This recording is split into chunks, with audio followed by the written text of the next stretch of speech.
嗨，大家！那相信经常看我 vlog 的各位都知道，我是一个非常喜欢涂指甲油的人。那我目前累积擦指甲油的时间也已经来到了第7年，所以呢，今天就要来跟大家分享我的指甲油宝贝们。那这一些指甲油都是我非常喜欢，也有持续在做购买的指甲油们。那今天也会一并跟大家做分享。那第一个部分就是要来跟大家介绍我平时最常使用的指甲油们，所以接下来我会分别以价格、刷头、颜色饱和度、风干程度、气味、持久度、个人推荐色号等不同的面向来跟大家做分享。第一款要跟大家介绍的指甲油品牌呢是 Canmac。那 Canmac 它是来自日本的一个品牌，相信喜欢涂指甲油的人一定都用过或听过这个品牌。它的单价是100多元，整体的刷头我自己个人觉得偏薄，但是非常好涂。而颜色的饱和度呢，我自己个人觉得涂2层就非常的足够了。这款指甲油的风干程度非常的快，大概10到15分钟就可以完成。那气味的话，我自己个人觉得 Canmac 指甲油的味道是中偏低，基本上不会到太刺鼻。而持久度的话，我自己个人是觉得7到10天。我的手边目前是有这3款的指甲油，这2款是我的家人在日本帮我买到的，那这一款是我自己在 Momo 网购的。那我想特别讲一下 N23 这个色号，因为我自己日常涂指甲油的时候，基本上都是以纯色作为基础，所以偶尔会觉得指甲好像有一点单调。那这个时候只要涂上 N23 这个亮片的指甲油，就可以起到一个画龙点睛的作用。第2款要跟大家介绍的指甲油品牌呢是 Salon。他们的指甲油 Salon 的指甲油对我而言，就是开启莫兰迪色系的新大陆。因为我个人以前其实对于莫兰迪色系并没有什么太大的兴趣，而且我自己也有一点不敢去做尝试，怕涂上去之后没有那么的适合或没有那么的好看。但 Salon 的指甲油却让我发现，这类型的颜色涂上指甲之后，原来是如此的日常，如此的百搭，也非常的显气质。那它的价格平均是在100多元，而它的刷头我自己个人觉得是偏大，也比较厚，可以让你在上色的时候非常的快速，细节处也都可以照顾到。那颜色的饱和度，我觉得至少有4颗星以上，涂2层就非常的饱满。那至于气味的话，我自己个人觉得就是中规中矩的指甲油味道。而风干的速度，我觉得可能会依照你涂的层数去做调整，所以我自己个人抓的平均是大概半个小时。而它的持久度我觉得非常的不错，7到10天基本上都会维持一个蛮好的状况。那我手边其实有非常多 Salon 的指甲油，那我自己个人最推荐的色号是 S09，这一款色号非常适合秋冬的时候擦。虽然我自己春天夏天的时候也很喜欢擦，所以我觉得整体来讲就是1年4季都非常的适合。那这款指甲油基本上是没有什么太大的问题，整体 CP 值也非常的高，但是我觉得它还是有一个小小的缺点。虽然我自己个人是非常的不在意，但是我想说有些人可能还是会 care， 所以我觉得还是要讲一下，就是随着你的使用次数逐渐上升之后，它指甲油的内容物也会变得有一点点的稠，所以在沾取指甲油的时候，一定要掌控好它的用量，才不会导致你涂到指甲上之后会发生涂抹不均匀的现象。那第3款要跟大家介绍的指甲油品牌呢，就是我最爱的 Papa 玩色主义指甲油。那 Papa 玩色主义指甲油是我从2023年第一次涂到现在就非常喜欢的指甲油品牌。那它主要的通路是在保养，我之前看线上的虾皮也是可以购买到的。这款指甲油的单价基本上都是99块，它的刷头是偏窄的平刷，整体来说我觉得上色也是非常的方便。我自己个人觉得这款指甲油的颜色饱和度非常 OK， 但可能是因为个人的使用习惯或用量的关系，所以我自己个人更喜欢它涂3层的感觉。而风干的速度我觉得平均是落在20到30分钟，而气味我觉得就是中规中矩的指甲油味道。而它的持久度我觉得大概就是7到10天。那我手边其实也有非常多泡泡玩色主义的指甲油，所有的色号里面，我自己个人最推荐的是这个香芋熏红，还是询问度最高的。就是我之前的 vlog 里面，只要有涂这款指甲油，都会有人问我说这个色号是什么。然后我自己日常涂的时候也是最喜欢这个颜色，也最经常涂。那除此之外，我自己个人最近也非常的喜欢这款地中海蓝跟碧绿古镜。地中海蓝非常适合夏天去海边或者是户外活动的时候涂，非常的亮眼，也非常的漂亮。那除此之外，碧绿古镜这款绿色也非常的漂亮，我觉得春天或者是秋天涂也非常的适合。那泡泡玩色主义指甲油，我觉得它的 CP 值非常的高，但一样它也是有一个小小的缺点，就是随着它的使用次数增加，它的指甲的内容物也会变得有一点点的稠，所以在沾取用量的时候也要非常的小心，才不会导致你在涂指甲油的时候会发生涂不平均的状况。我觉得这款指甲油对于很喜欢涂指甲油的人而言是必须要入手的一款，因为它不仅非常的便宜，颜色的选择也非常的多元。如果对这款指甲油品牌有兴趣的话，建议大家也可以到宝雅去看他们的色板做比较跟参考。第4款要跟大家介绍的指甲油呢是 Ducato 这个品牌，那它是一个日本的品牌，定价是250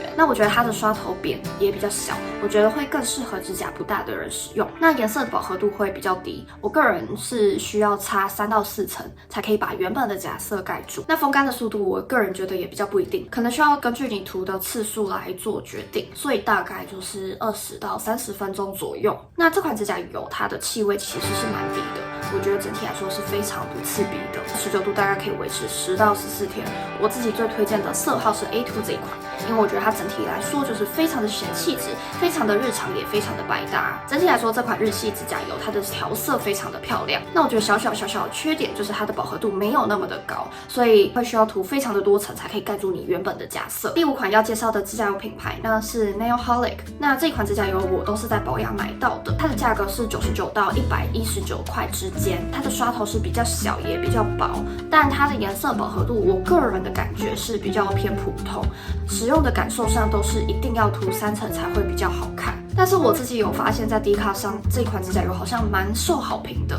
所以我觉得可能就是蜜糖毒药润吧。那整体来说，我觉得它的风干速度是落在半个小时左右。那气味的部分，我自己个人觉得也是蛮中规中矩的。而持久度的话，我自己个人觉得7到10天是一定没有问题的。整体来说，我觉得这款指甲油会更适合想要进入指甲油的世界，或者是指甲油新手们去做使用。因为我发现这款指甲油的单价是落在99到119之间，但相较于其他开价的指甲油，像是 Salon 啊，还有 Papa 晚色主义，他们的ml数都至少是10ml以上，价格也是差不多的。所以我觉得可能会更适合想要是尝试指甲油的人去做选择。第6款要跟大家介绍的指甲油呢是 Natural Republic， 相信大家对于这个韩国品牌一点都不陌生，只是这个品牌已经撤出台湾了，所以我手边这些 Natural Republic 的指甲油都是我去年去首尔玩的时候买的。那价格的部分我其实有一点忘记，因为我那时候是用韩币购买的，然后有碰上他们买5送1还是买6送1的活动，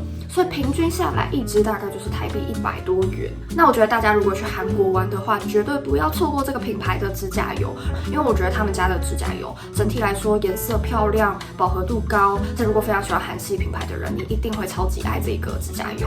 那他们的刷头我觉得就是宽窄适中，非常好涂抹，整体颜色的饱和度非常的高，我觉得涂2层就非常的足够。那这款指甲油的风干速度，我觉得大概落在15分钟左右。那持久度，我觉得至少可以来到1周。那这款指甲油的气味，我觉得就是中规中矩的指甲油味道。那我自己最喜欢的颜色是这一款的红色。那我看它旁边的数字是02。那大家如果有需要的话，可以依照这个包装去做购买。我觉得这个红色非常的亮眼，也非常的显白。我自己还蛮喜欢拿它跟刚刚提到的这个地中海蓝去做搭配，再搭上一个白色去做跳色，哇，我觉得非常适合夏天的 vibe。第7款要跟大家介绍的指甲油品牌呢是 Color Fancier， 不知道大家在逛屈臣氏的时候有没有看到这个品牌的柜位？我自己就是在逛屈臣氏的时候发现了这个好用的指甲油，那时候我就发现这款指甲油的颜色非常的多，那我就想说，可以买几个来试试看，想说可以尝试不同的指甲油品牌也是不错的选择。那它的价格大概是落在79到100多块，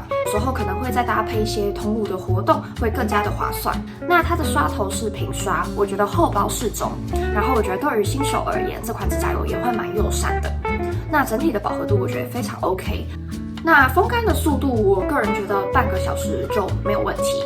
那至于味道的话，我觉得也是中规中矩的指甲油气味。那持久度的部分，我自己个人觉得大概7到10天的持久度是没有问题的。那我觉得这款指甲油最大的优点就是它的调色非常的多元，像是一般的白色，它就有白茶拿铁跟草莓牛奶可以去做选择。那像是如果我整体的指甲油色调比较偏冷色系，我就会选择白茶拿铁。那如果比较偏暖色系的话，我就会选择草莓牛奶去做使用。那我在使用这款指甲油的各种色号之后，我最推荐的是这个炭黑浓奶。觉得如果你在找一个非常平价，但是它的黑色非常的饱和，非常的漂亮，我觉得这个炭黑浓奶会非常的适合你。因为我涂它的时候，我会觉得这个黑色在我的手上非常的高级，非常的好看。那第8款要跟大家介绍的指甲油品牌是德国安妮。那为什么会开始使用这款指甲油？是因为我看到 Dcard 上超多人都在推这个指甲油，而且大家都在推这个 Earthquake 的颜色，所以我就想说，我好像可以买来试试看，到底有没有那么厉害。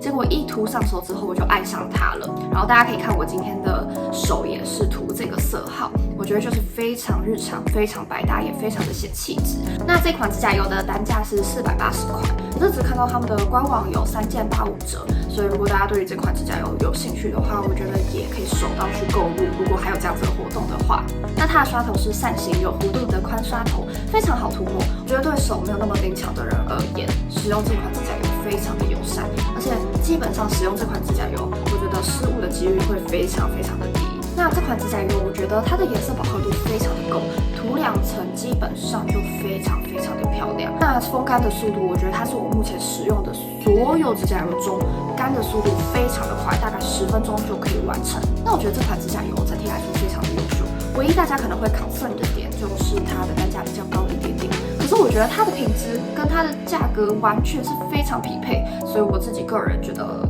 这个也不会到说是它的缺点，就是它可能定位的族群也比较不同。所以我个人觉得，如果你有预算的话，不妨可以考虑这款指甲油，绝对不会让你失望。那我自己个人最推荐的色号呢是 Earthquake 这一支跟棕色这一支，它们就是1年4季都可以涂的，然后基本上都非常的日常，也非常的百搭。第2个部分想要来跟大家分享我日常使用的基底护甲油，还有 Top Coat。那我个人目前最常使用的基底护甲油是泡泡完色主义这一款，那我觉得 Macco 啊或者是其他品牌的也都算是蛮好用的，所以大家再根据自己的需求可以去做购买。我自己个人的建议就是在擦指甲油之前一定要涂1层基底护甲油，绝对不能偷懒，因为如果你不涂的话，可能就会导致你的指甲染色，进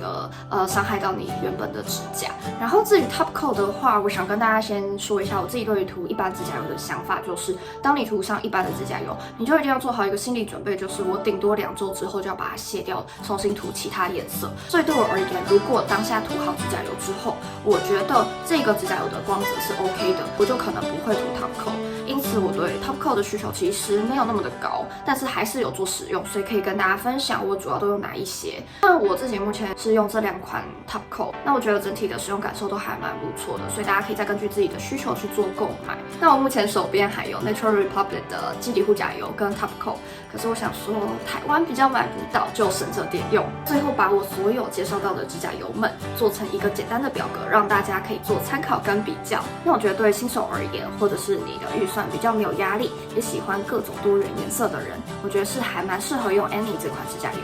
而如果你有预算的考量，但你又喜欢各种不同颜色选择的人，我觉得更适合泡泡完色主义指甲油或者是 Salon 指甲油。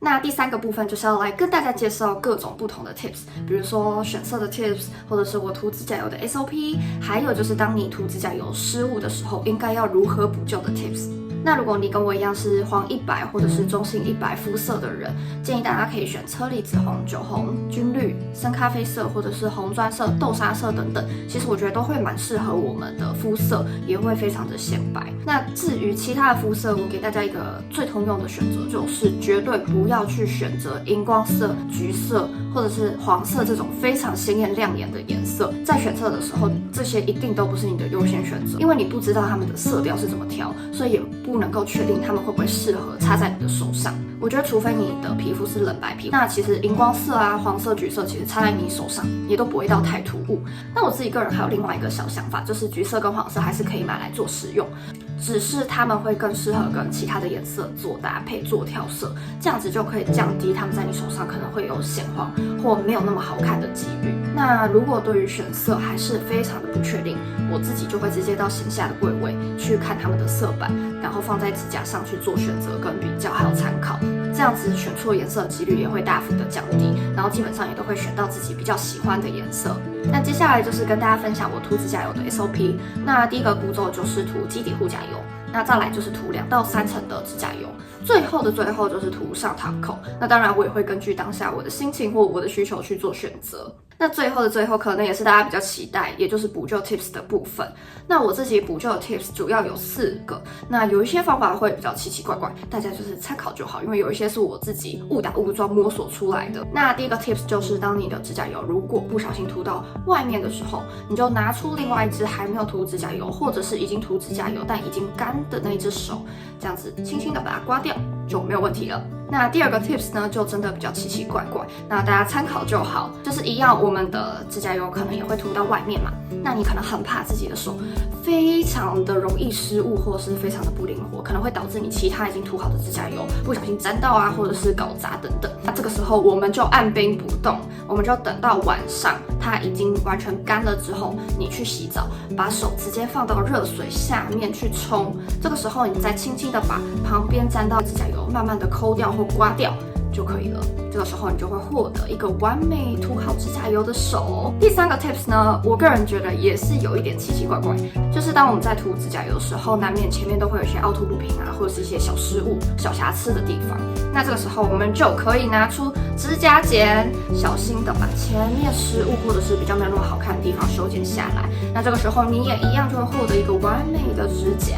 那当然，我觉得要小心，不要把它修得太短，那可能就会不好看。那我觉得这个方法是比较没有通用性啦，因为毕竟它就只能处理到前端的部分，后面其实基本上它也没有办法做补救。那这个时候就会需要用到第4个 tips。那第4个 tips 我觉得应该蛮多人都会用这个方法去做补救，那就是拿出我们的 top coat。这个方法就是可以去补救你甲面上有一些小瑕疵，比如说涂的没有那么均匀，涂的没有那么好看，或者是说你有指纹不小心压到上面的时候，你涂一下 top coat， 基本上就可以把这些小瑕疵最小化。可能没有办法做到100%完美的盖掉，但是基本上我觉得一般的社交距离是不会看到你的指甲的这些小瑕疵或者是小失误。那以上就是补救的各种 tips。想跟大家分享一下，就是我自己还是指甲油新手的时候，其实涂一次指甲油也大概都要花可能1个半到2个小时的时间。因为用非惯用手去涂指甲油的时候，真的会有很多失误，